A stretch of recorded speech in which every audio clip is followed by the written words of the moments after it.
오늘 본문은 사도행전 27장 33절에서부터 44절까지의 말씀입니다.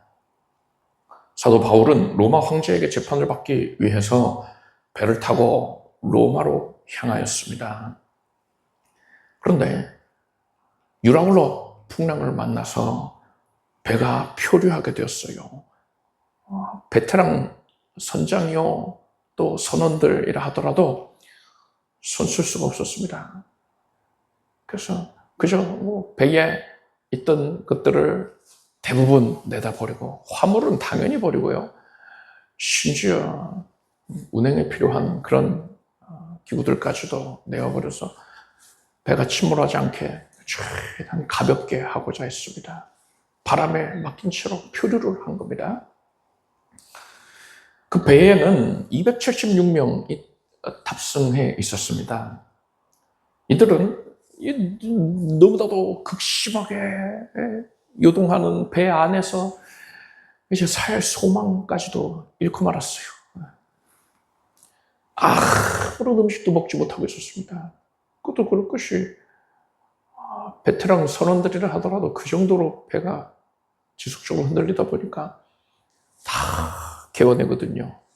근데 뭘 먹어요? 또 조리할 수도 없잖아요. 밀가루를 가지고서 빵을 만들어야 할 것인데 할 수가 없죠.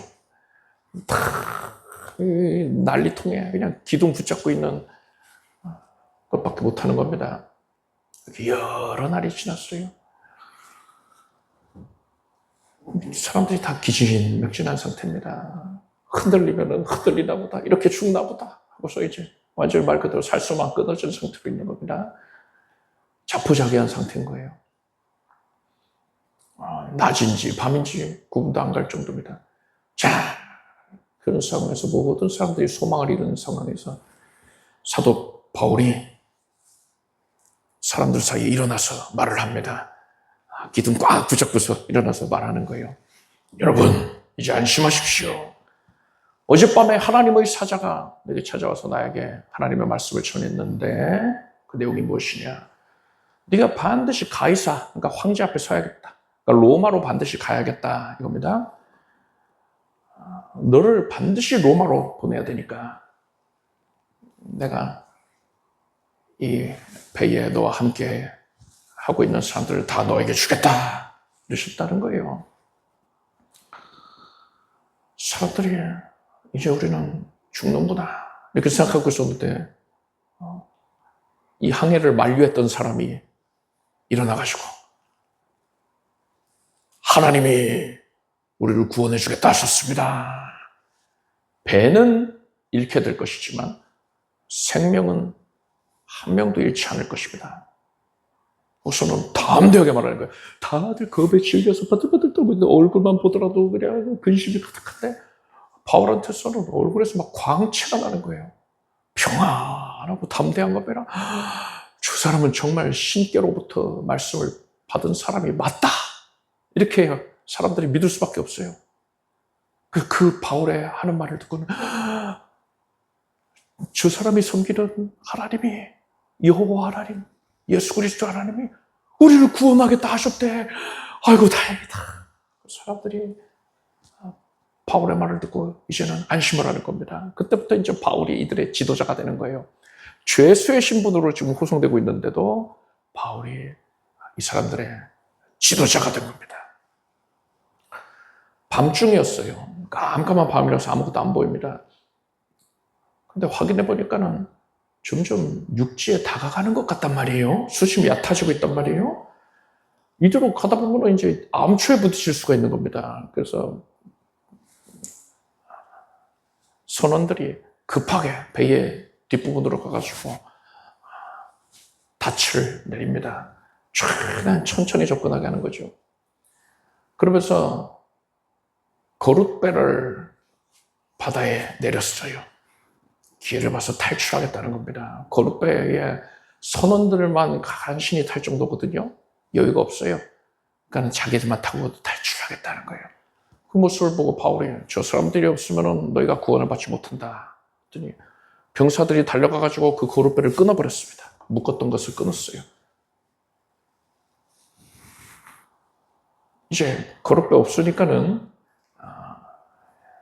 배 타고서 육지로 갈 수는 없는 겁니다. 자, 이제 지금 밤중이에요. 33절에서 34절을 함께 읽겠습니다. 날이 새어가매 바울이 여러 사람을 음식 먹으라 권하여 가로되 너희가 기다리고 기다리며 먹지 못하고 줄인 자가 오늘까지 열 나흘인즉 음식 먹으라 권하더니 이것이 너희 구원을 위하는 것이요 너희 중 머리털 하나라도 잃을 자가 없느니라 하고, 이제 어둠이 거칠 그런 때가 다가옵니다. 해뜨기 전인 거예요. 아직까지는 깜깜합니다. 이제 동틀 무렵에 가까웠지. 사람들이 이제 그것은 깨닫고 있지만 아직 해가 안 떴으니까 깜깜한 거예요. 해 뜨기 전이 제일 어둡잖아요. 어두운 상태예요. 그래서 아직 육신의 눈으로 육지를 확인하지는 못한 상황입니다. 배에 탄 사람들은 14일 동안 아무것도 먹지를 못했어요. 그래서 기진맥진, 탈진한 상태입니다. 그런 그들에게 바울은 음식을 먹으라고 권했어요. 그러면서 음식 먹어야지. 기운 차리세요. 어서 기운 차립시다. 이런 의도에서 먹으라고 한 게 아니었어요. 이것이 너희 구원을 위하는 것이요 너희 중 머리털 하나라도 잃을 자가 없느니라 했어요. 음식 먹는 게 왜 구원을 위한 것입니까? 여기서 말하는 구원은 영혼 구원 얘기하는 게 아니라 생명의 구원을 얘기하는 거죠. 육지에 안전하게 도착하기 위해서는 음식을 먹어야 한다, 이 뜻입니다. 음식 먹는 게 그거랑 무슨 상관이 있는데요? 자, 이후의 이야기를 우리가 이제 오늘 살펴볼 것이지만, 이제 날이 밝고서 이 배는 육지로부터 제법 거리가 떨어져 있는 지점에 까지 다다르게 될 것입니다. 거기서 더 이상 배가 나아갈 수가 없어요. 그래서 이제 사람들이 육지로 가려면 어떻게 됩니까? 거룻배를 끊어버렸잖아요. 그래서 헤엄쳐서 육지까지 가야 됩니다. 그런데 기진맥진하고 14일째 굶어가지고 탈진한 사람들이 헤엄쳐가지고 갈 수 있겠습니까? 그것도 어려운데 그것만 문제가 아니었어요. 배가 갇힌 지점에 두 개의 물살이 만나서 소용돌이를 이루고 있단 말입니다. 거기 소용돌이에 휩쓸리면은 빠져 들어가는 겁니다. 죽는 거예요. 힘을 내야 되는 상황이에요. 소용돌이를 벗어나서 육지까지 안전하게 헤엄쳐 가려면은 힘을 내야 한단 말입니다. 그래서 지금 음식을 먹으라. 그래야지 너희가 구원받는다. 이렇게 교훈을 한 것입니다. 마지막 시점에 각별하게 힘을 내야지 제대로 일을 마무리할 수 있는 경우들이 많이 있습니다. 유종임이라고 그러죠. 마지막이 중요해요. 그리고 마지막이 각별히 어려워요. 그래서 마지막에 집중력과 힘이 필요하다는 겁니다. 이 세상 역사의 마지막 시기를 살아가고 있는 성도들을 구원받는 것도 비슷합니다. 성도가 성경적인 교회에 소속되어 있다고 해서 그것이 그의 구원을 보증해 주지는 못합니다. 성경을 바로 배울 수는 있지요. 하나님을 제대로 섬기는 방법을 배울 수 있지요. 그런데 그게 다가 아니고요. 성도들은 구원이라는 것은요, 목양제일교회에서 목양제일교회 사람들은 다 구원 이렇게 되는 게 아니라 구원은 개인적이란 말입니다. 각자가 신앙의 검증을 받아야 됩니다.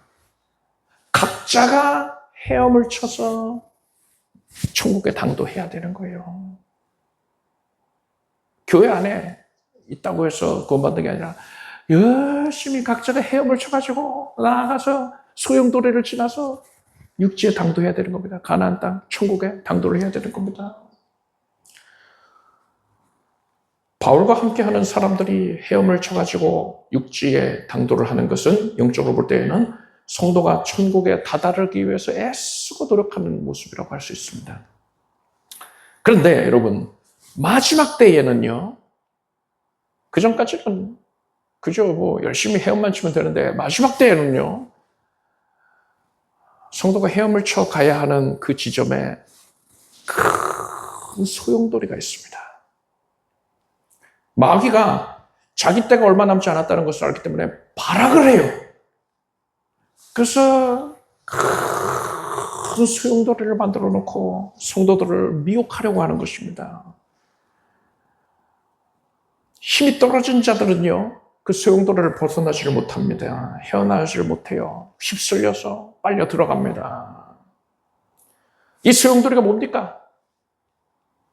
여러분이 생각할 수 있는 모든 안 좋은 것들이 다 거기에 포함되어 있어요. 종교 혼합주의, 다원주의, 그런 세력들, 성도의 신앙을 어그러뜨리려는 시도들, 신사도 운동, 그런 것들이 이런 소용돌이의 하나고, 또 성도가 하나님보다 신령한 것보다 세상을 더 사랑하게 만드는 것, 그러한 미혹의 제목들도 소용돌이입니다. 그래서 이러한 소용돌이로 말미암아서 성도가 구별된 삶, 거룩한 삶을 살기를 거부하고 세상을 사랑해서 세상과 동화가 되어버린단 말입니다. 그게 바로 소용돌이에 휩쓸리는 거예요. 마지막 때에 그러한 시도가 더 극심하다 보면 소용돌이의 범위와 세기가 더하여진단 말입니다. 자, 그럼 우리는 어떻게 해야 됩니까? 바울은 배에 탄 사람들이 소용돌이에 휩쓸리지 않도록, 잘 헤엄쳐갈 수 있도록, 그래서 육지에 다다를 수 있도록 지금 힘을 얻어야 된다. 그러니 음식을 먹어라 했어요. 음식 먹는 게 너희의 구원과 직결되어 있다, 이렇게 말했습니다. 마찬가지요. 우리는 세상의 소용돌이에 휘말리지 아니하고 천국에 다다르기 위하여서 영의 양식을 섭취해야 됩니다.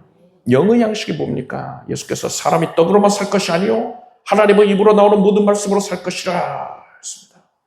영의 양식은 바로 성경 말씀입니다. 따라서 성경 말씀을 섭취하지를 않는다면요, 그 사람은 겉으로 볼 때는 안색이 좋아 보이고 건강 상태도 양호해 보인다 하더라도 영적으로는 어떻습니까? 오늘 본문에서 14일 동안 굶은 사람들처럼 탈진 상태인 거예요. 영적으로는 기진맥진해하고 있는 겁니다. 이런 사람이 이 마지막 때의 영적인 소용돌이를 헤쳐나갈 수 있겠습니까? 못해요. 마지막 때의 그 악한 흐름에 시류에 휩쓸려가 버리고 마는 겁니다. 시편 1편에 복 있는 사람은 오직 여호와의 율법을 즐거워하여 그 율법을 주야로 묵상하는 자다 했어요. 여기서 묵상한다라는 말의 원어가 하가입니다. 하가가 뭐냐? 되새김질하는 거예요. 되새김질을 해서 씹고 또 씹고 또 씹으면서 그것을 완전히 분해하여서 섭취하는 겁니다. 이것은 하나님의 말씀을 그냥 흘려듣는 게 아닌 거예요.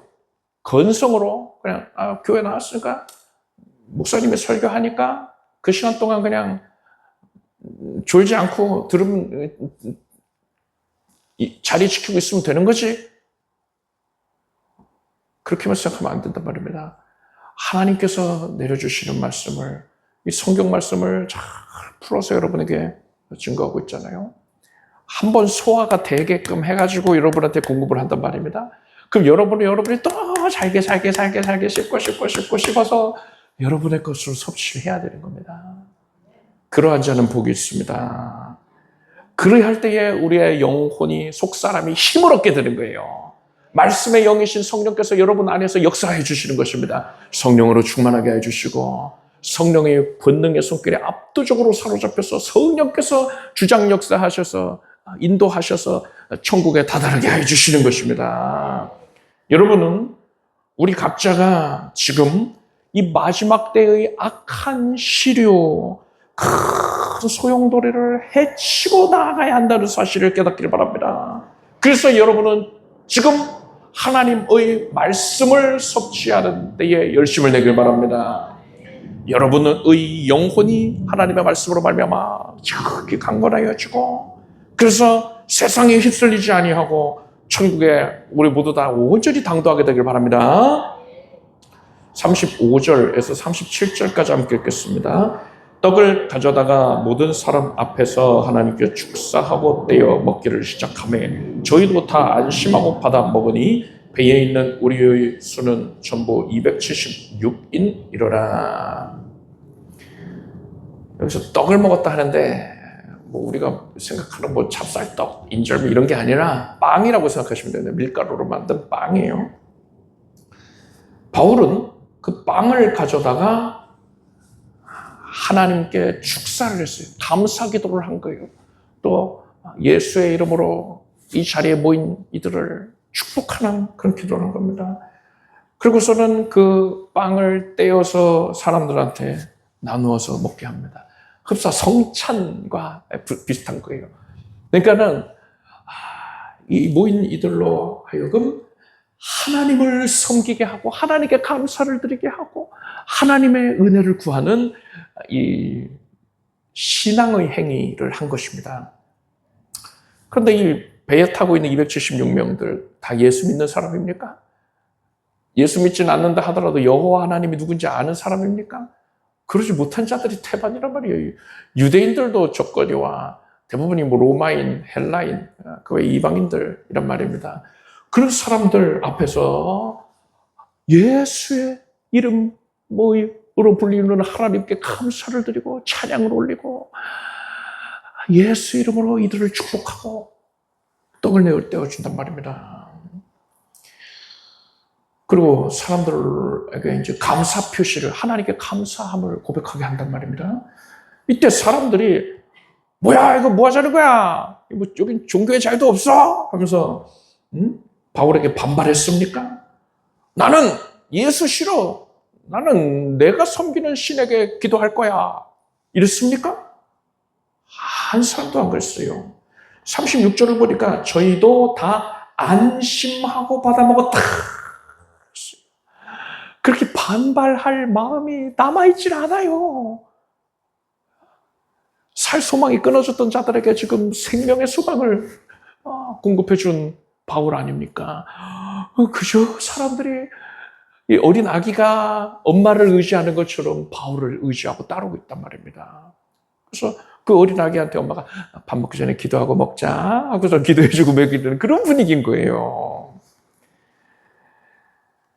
이 사람들은요, 그 풍랑을 겪을 때에 바울이 보여주었던 그 모습, 바울의 언행을 보고서 참으로 예수 그리스도의 하나님이 실제로 존재하시는구나. 그리고 그분은 전능자이신데 그분이 우리를 구원하겠다고 저 사람에게 약속을 주신 게 맞구나. 이렇게 확신을 하고 있었던 겁니다. 그래서 안심을 하고 순종했던 거예요. 여러분, 지금 바울이 타고 있는 이 배에 전도팀 수십 명이, 능력 있는 전도팀, 막 찬양팀, 그 밴드 이렇게 자리 잡고 같이 하고 있었기 때문에 이 사람들이 변화가 된 게 아닙니다. 바울 단 한 사람으로 인해서 이렇게 변한 거예요. 정확하게 말하자면요, 누구 때문에 변한 겁니까? 바울이 한 게 아니라 하나님께서 하신 것이지요. 그렇기 때문에요, 여러분, 하나님이 쓰시는 사람, 그 쓰임 받는 사람이 그 수가 많으냐 적으냐 중요하지가 않습니다. 어차피 하나님이 능력을 나타내실 거니까요, 사람이 많고 적으면 중요치가 않아요. 또 하나님이 일하시는 데에는 사람의 강함이나 사람의 약함, 이것도 중요하지가 않습니다. 하나님은 모든 걸 초월하신 전능자이시기 때문에 사람의 도움이 필요치 않단 말이에요. 오히려 쓰임받는 사람의 수가 많고 그들의 능력이 출중하다면요, 하나님이 일하시는 데 방해가 되죠. 그래서 하나님께서 기도원과 함께하는 수많은 이스라엘 백성들을 돌려보내고 300명만 남기신 거 아니었습니까? 사람들이 자기 능력에 출중하고 자기 모인 수가 많다면은 하나님을 의지하기보다 자기를 의지할 수가 있어요. 교만한 마음을 품을 수가 있단 말입니다. 생명다에 하나님을 의지하지 않을 수가 있단 말입니다. 만약 그렇다면은 수십 명의 전도팀이 이 배에 탑승하고 있었다 하더라도요, 하나님께서 권능을 나타내 보이시지 않았을 것입니다. 바울은 하나님께 전적으로 순복하고 전적으로 하나님을 의지했습니다. 생명다에 의지하고 붙들었어요. 그랬더니 하나님께서 그를 통해 역사하셨고, 그래서 이 배에 탄 276명 모두가 이제 하나님을 섬기는 자가 된 것입니다. 여러분, 우리 각자는 너무나도 약합니다.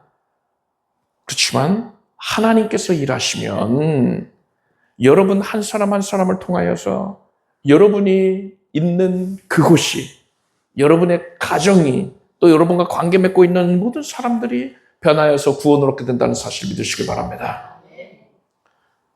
어떤 다른 조건이 필요한 게 아니에요. 여러분 하나로 충분합니다. 하나님이 하실 거니까요. 우리는 그저 하나님께 순종하고 하나님만 전적으로 의지하면 되는 것입니다.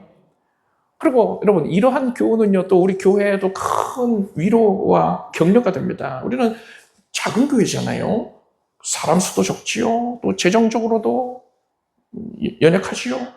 지역사회에 대한 영향력도 거의 전무하다시피 하지요. 그런데 그런 조건들은 중요한 게 아니라는 겁니다. 하나님은 사람의 강하고 약한 것, 사람의 많고 적은 것, 그거 관계없이 일하신단 말입니다.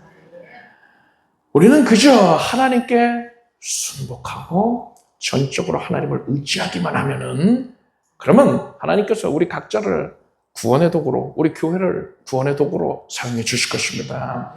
우리를 통해서 수많은 사람들을 구원 얻게 해 주실 것입니다. 하나님께서 여러분을 사용하실 것을 기대하고 준비하는 여러분이 되길 바랍니다. 38절에서 40절까지를 함께 읽겠습니다. 배부르게 먹고 밀을 바다에 버려 배를 가볍게 하였더니 날이 새매 어느 땅인지 알지 못하나 경사진 해안으로 된 항만이 눈에 띄거늘 배를 거기에 들여다 댈 수 있는가 의논한 후 닻을 끊어 바다에 버리는 동시에 빗줄을 늦추고 돛을 달고 바람을 맞추어 해안을 향하여 들어가다가, 사람들은 바울의 인도하에 배부르게 식사를 했습니다. 그 전에는 걱정이 돼서 먹지도 못했는데 이제 안심하니까요, 그래, 우리 구원 받은 거야 하고서는 평안한 마음 가운데에 맛있게 식사했어요. 오랜만에 얼마나 맛있게 먹었겠습니까? 맛이 없는 빵을 줘도 맛있게 먹었을 거란 말입니다. 그리고 각별히 하나님께서 이 사람들의 구원을 위하여서 식사를 잘 할 수 있게, 소화도 잘 시킬 수 있게, 그래서 힘을 얻을 수 있게 그렇게 섭리해 주셨을 것입니다. 그렇게 식사를 끝내고서 이 사람들은요, 분명히 바울이 시킨 걸 겁니다. 밀가루를, 남은 모든 식량을 바다에 던져버렸어요. 이제 어떡하려고요? 이제 육지에 상륙하게 된다. 이 말을 믿은 겁니다, 사람들이. 그래서 배를 가볍게 하려고 하는 겁니다.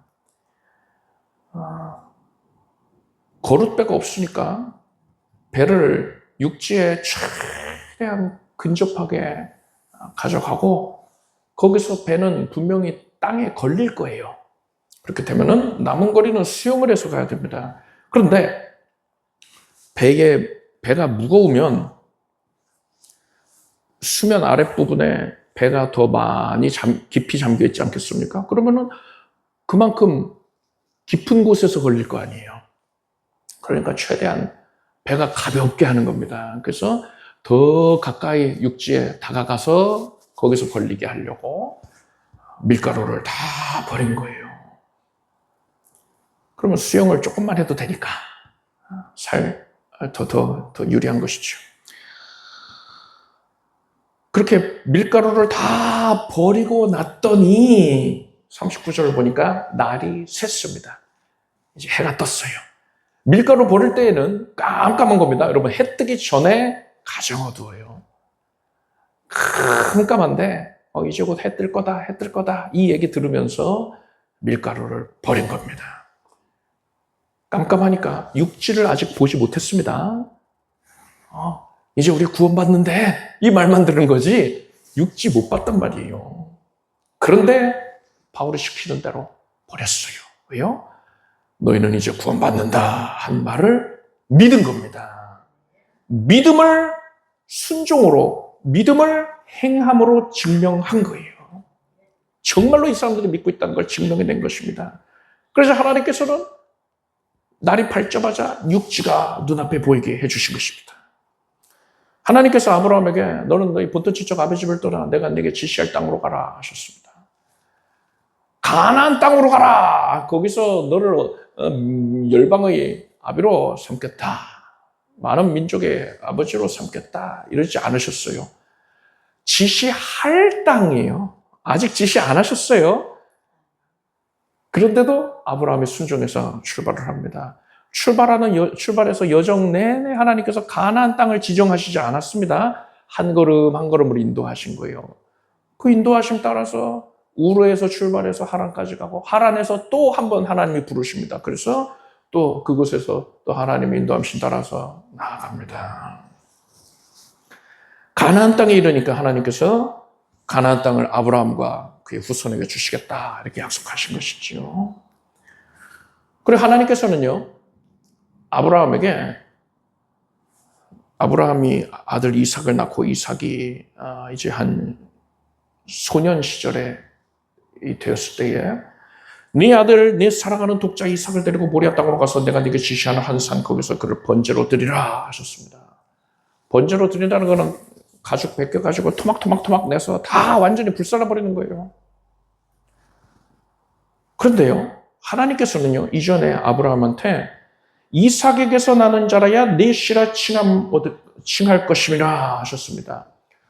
아브라함이 많은 민족의 조상이 될 것인데 그것을 이삭을 통해서 이루겠다 하시는 것이죠. 그런데 이삭은 아직 후손을 보지 못했잖아요. 소년이라니까요. 그런데 지금 이삭을 번제로 바치느라고 죽이면 그럼 하나님이 언약하신 바는 어떻게 되는 겁니까? 여기까지 생각이 미치니까는 아브라함은요. 그렇구나. 하나님께서 이삭을 죽은 자 가운데에서 다시 살리시려는 거구나. 이렇게 생각을 한 거예요. 대단한 믿음이지요. 하나님의 약속은 절대로 폐하여지지 않는다. 이 확신을 가지니까 지금 이삭을 죽이면 하나님이 살려주시겠구나. 오늘 이삭이 다시 살아나는 걸 보겠네. 이 생각을 한 겁니다. 그래서 아브라함이 이삭을 지체 없이 모리아산으로 데려가가지고 거기서 칼로 찔러서 죽이려고 합니다. 그때 하나님께서 그를 말리셨어요. 그리고서는 네가 네 아들 네 독자라도 내게 아끼지 아니었으니 내가 이제야 네가 하나님을 경외하는 줄을 아노라 하시고는 아브라함에게 큰 축복을 언약을 해주셨습니다. 여러분 이것 보십시오. 하나님은 사람의 마음을 꿰뚫어 보신다 했잖아요. 심중을 살피시고 폐부를 감찰하신다 하셨단 말입니다. 아브라함에게는 우르를 떠나기 전에 하란을 떠나기 전에 이미 하나님의 말씀을 믿는 마음이 있었어요. 그런데 그가 순종해서 본토 지적 아버지 집을 떠나서 계속 나아갔을 때 그리고 가나안 땅에 도달했을 때 하나님께서 이 땅을 너와 내 자손에게 주겠다 이렇게 약속하셨단 말입니다. 또 아브라함에게는요 하나님의 말씀이 성취될 것에 대한 확실한 믿음이 있었습니다. 그런데 아브라함이 이삭을 바칠 때에 그때 하나님께서 이제야 알겠다 하시면서 네가 하나님 경외하는 줄 이제야 알겠다 하시면서 그에게 복을 주셨단 말입니다. 하나님은 마음속에 있는 그 믿음을 꿰뚫어 보실 수 있는 분인데 이미 확인하실 수 있는 분이신데 왜 아브라함이 순종한 후에 행한 후에 그것을 확인하시고 복을 주시는 것입니까? 야고보서 2장 말씀에 이와 같이 행함이 없는 믿음은 그 자체가 죽은 것이라 했습니다. 행함이 없으면 믿음은요 참 믿음이 아닌 거예요. 네가 보거니와 믿음이 그의 행함과 함께 일하고 행함으로 믿음이 온전케 되었느니라 했습니다. 행할 때에, 순종하여 행할 때에 비로소 그의 믿음이 참된 믿음이다, 살아있는 믿음이다 라는 게 확인이 되는 것입니다. 여러분은 하나님의 약속의 말씀이 여러분의 삶 가운데서 성취될 것을 믿으십니까? 그렇다면 순종하시기 바랍니다. 무엇에 순종해야 합니까? 하나님께서 아브라함에게 우르를 떠나서 하란을 떠나서 지시할 땅으로 가라 이렇게 지시한 것처럼, 또 이삭을 바치라 하신 것처럼 하나님께서 요구하시는 내용이 여러분에게 있어요. 그 구체적인 내용은 우리 각자가 다 다르지요. 하나님께서 여러분 각자에게 알게 하여 주실 것입니다. 이제 우리는 하나님의 언약의 말씀이 우리 삶 가운데 분명히 성취될 것을 확실히 믿는다면 순종해야 되는 겁니다. 순종하시기 바랍니다. 행함으로 여러분의 믿음이 참 진실되다는 것을 증명하길 바랍니다. 그래야 할 때에 하나님께서 여러분을 인정하실 것이고, 이제 내가 확인했다 하시고 여러분의 삶 가운데 놀라운 은혜를, 권능의 역사를, 응답의 역사를 나타내 보이실 것입니다. 41절에서 44절까지 함께 읽겠습니다. 두 물이 합하여 흐르는 곳을 당하여 배를 걸매 이 물은 부딪혀 움직일 수 없어 묻고 고물은 큰 물결에 깨어져 가니 군사들은 죄수가 헤엄쳐서 도망할까 하여 저희를 죽이는 것이 좋다 하였으나 백부장이 바울을 구원하려 하여 저희의 뜻을 막고 헤엄칠 줄 아는 사람들을 명하여 물에 뛰어내려 먼저 육지에 나가게 하고 그 남은 사람들은 널조각 혹은 배 물건에 의지하여 나가게 하니 마침내 사람들이 다 상륙하여 구원을 얻으리라. 배가 더 육지에 가까워져서 바닷물과 또 육지에서 흘러나오는 물이 서로 만나는 지점에 이르게 됐습니다. 이렇게 두 종류의 물이 만나면서 소용돌이가 있는 겁니다. 바울이 탄 배는 그 소용돌이 있는 곳에는 이제 뻘밭이 만들어져 있는데 그 진흙밭에 박혀서 더 이상 움직일 수가 없게 됐어요.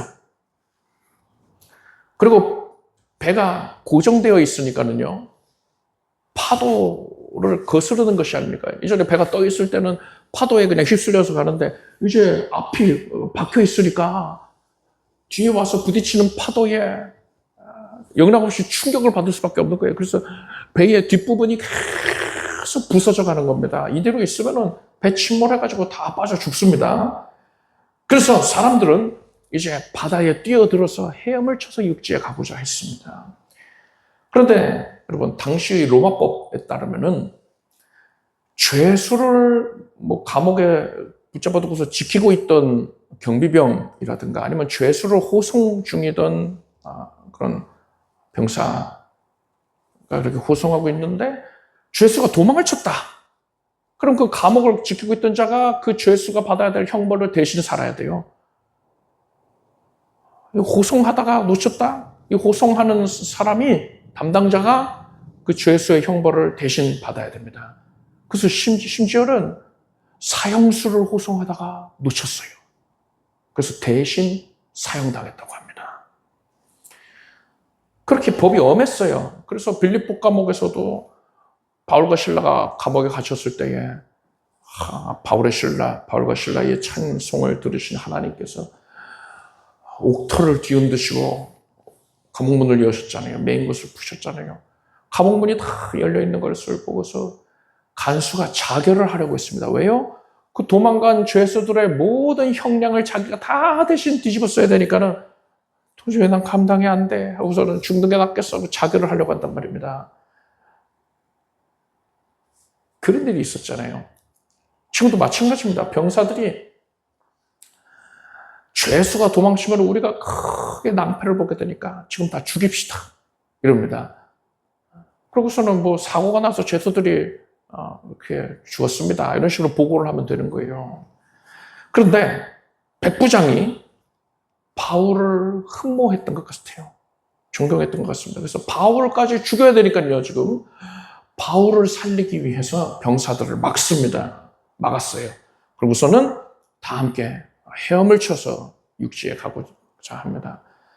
헤엄 제대로 못 치는 사람은 뭐 널빤지 같은 거 붙잡고서는 발장구라도 쳐가지고서는 나아가게 했던 거예요.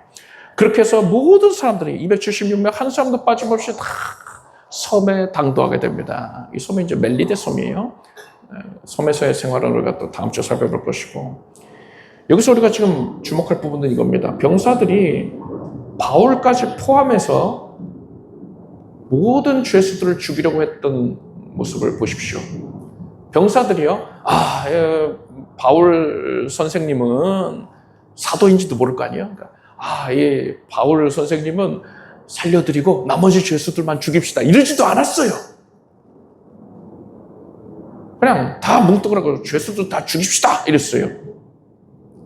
이 사람들이 그냥 죽을 시간만 기다리고 있는 상태였는데 산 송장처럼 돼가지고 그러고 있을 때에 하나님께서 바울을 통해서 구원의 메시지를 주셨잖아요. 그리고 여러분, 바울이 처음에 이 배가 미항에서 출발할 때에, 베닉스로 가려고 할 때에, 이번 항해에서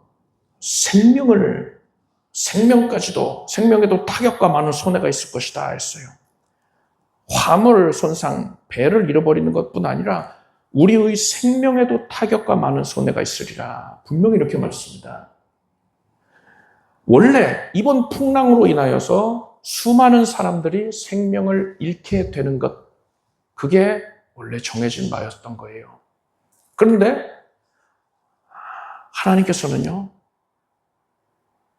바울을 보시고 바울을 통해서 로마 선교를 이루시기 위해서 바울에게 이 사람들을 다 맡기시고 이 사람들을 또 구원할 수 있는 기회를 주시기 위해서 이 사람들을 다 생명을 보존케 특별히 은혜를 베푸신 겁니다. 바울 때문에 산 거예요. 바울 아니었으면은 이 사람들 다 죽었단 말입니다. 바울을 통하여서 하나님께서 구원을 약속해 주셨다는 그 말씀을 들었잖아요. 소망을 얻게 됐잖아요. 바울이 너무 고맙잖아요. 그래서 바울을 전적으로 따른단 말입니다. 거룻배를 끊어라 할 때도 순종해서 끊었잖아요. 밀가루 다 버려라 하는데 반론을 제기하지 않고 다 버렸단 말입니다.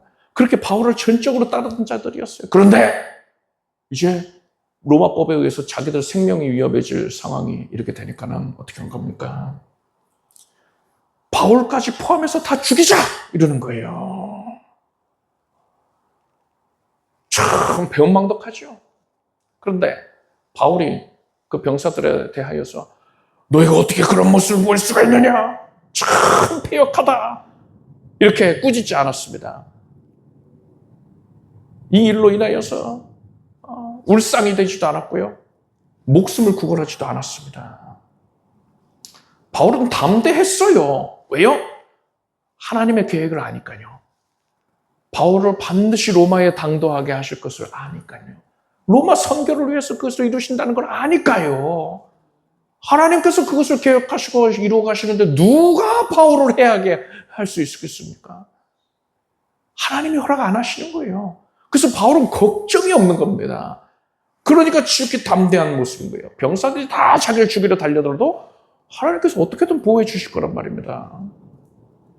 여러분, 오늘 본문의 병사들처럼 사람들은요, 내가 아무리 선하게 대해도 나에게 악하게 되돌려줄 수 있어요.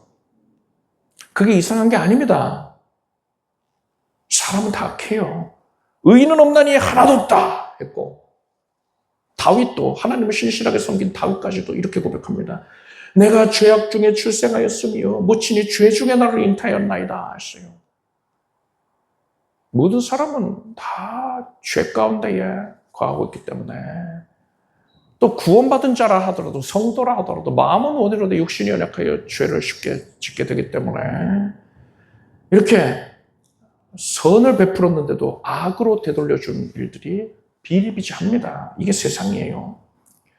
그런데 우리는요, 그런 일을 겪을 때에 절대로 전전긍긍할 필요가 없단 말입니다.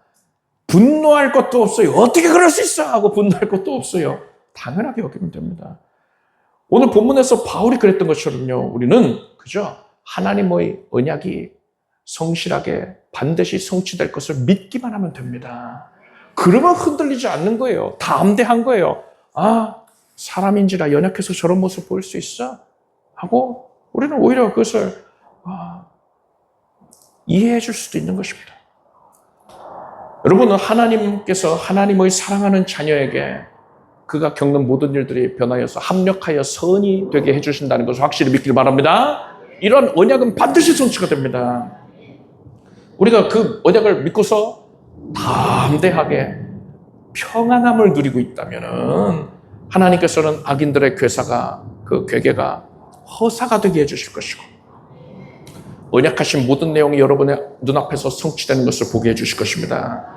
여러분은 절대로 사람의 악함에 주목하지 마십시오. 오직 하나님의 신실하심을 주목하십시오. 그 언약을 반드시 성취하실 하나님의 신실하심을 주목하고 평안을 누리는 여러분이 되길 바랍니다.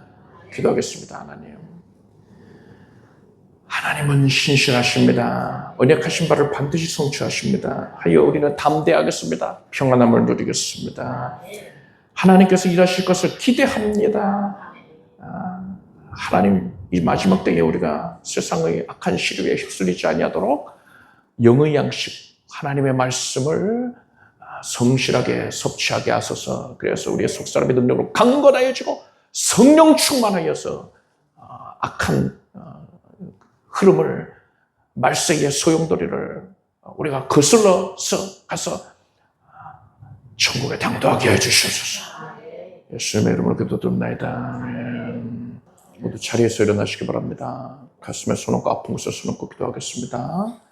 하나님께서 우리 기도를 들어주시고 우리의 간구에 놀랍도록 넘치게 응답을 주시는 것을 감사드립니다. 나의 하나님은 사랑이 많으셔서 사랑하는 자녀에게 가장 선한 것을 풍성히 베풀어 주십니다.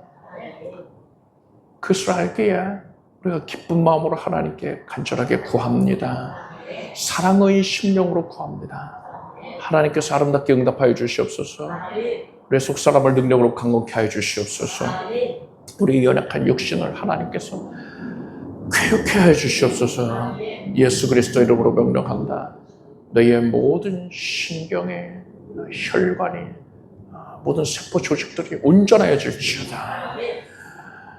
하나님께서 바른 우리에게 밝은 시야를 주시고 모든 시신경이 온전케 하시고 있었으면 안 되는 것들, 시야를 흐리는 것들 다 제거해 주시옵소서. 예수 이름으로 비염 충동증이 깨끗이 고침받고 턱관절이 고침받고 예수 이름으로 목과 척추가 또한 어깨가 팔목이 손목이 발목이 무릎이 골반이 쾌유케 될지어다. 모든 신경 연약을 하나님께서 고치시고 디스크가 정상이 되게 해주시고 오장육부가 쾌유케 해주시고 심장과 폐가 특별히 강건해지고 폐에 차있던 물도 다 사라지고 또 바이러스 세균 사라지게 해주시옵소서. 온몸이 강건해지고 암세포까지 녹아 없어질지어다. 면역은 온전하여지고 질병이 한 길로 와서 이제 7길로 물러나는 것을 보게 될지어다.